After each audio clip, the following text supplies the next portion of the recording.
Cili momenti më i turpshëm që të ka ndodhur si DJ? Ja më vllaçka.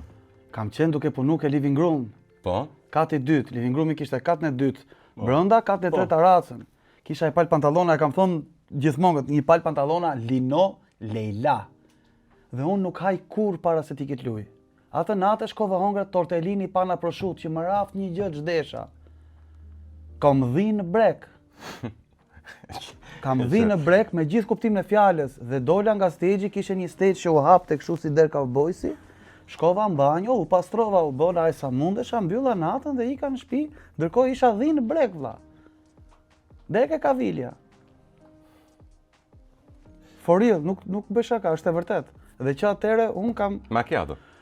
Unë që atëre nuk e kam tut çan me USB-ve, unë nuk vesh më lino dhe ke USB-t kam loperamid që ndalon purthin, fut tapën loperamidin. Pin 2 copti, dalin durt aty. Sinqerisht nuk kam pas një të ftuar kaq natyral sa je ti, domethënë kjo është e padiskutueshme. Futi tjetër, futi se to. Cili është zëri më i çuditshëm që do dohet përfshihen në një mix?